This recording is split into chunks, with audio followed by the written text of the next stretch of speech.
বাচ্চাটির প্রতিদিন 2-3 বোতল করে রক্ত রাখতেছে। নমস্কার বন্ধুরা, আমি আপনাদের ছোট ভাই রাজকুমার মাহাতো। আজকে আবার একটা সাহায্য নিতে আসলাম আপনাদের কাছ থেকে। আশা করি আপনারা আমাকে অনেক সাপোর্ট করেছেন, এবারও সাপোর্ট করবেন। আমাদের একটা গ্রামের ভাই, যার হার্টের সমস্যা, হার্টের মধ্যে 3টা ফুটো হয়ে আছে, এমনকি তার মা নেই, সাপের কামড়ে তার মা মারা গেছে। এখনো প্রচুর টাকার দরকার, কলকাতা থেকে ট্রিটমেন্ট তার চলবে। চাচার মা মারা গেছে অনেকদিন আগে সাপ কামড় দিয়ে। দাদা হবে? তো তুমি কি চাচ্ছ বলো, সবাইকে বলো। আমার দাদার অনেক কষ্ট হচ্ছে, আমরা বাঁচতে চাই। সবাই মিলে ভাইটির অবস্থা দেখে আপনারা আশা করি বুঝতে পারছেন কতটা খারাপ অবস্থা।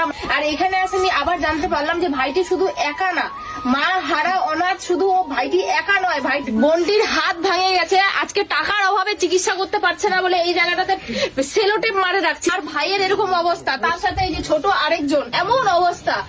নিজের বলতে কেউ নাই, একদমই অনাথ, নিজের কেউ নাই। যা সবাই মিলে চাঁদা তুলে কলকাতা নিয়ে গেছিল ভাইটিকে সুস্থ করার জন্য। এগিয়ে আসুন, ভাইটিকে সাহায্য করুন।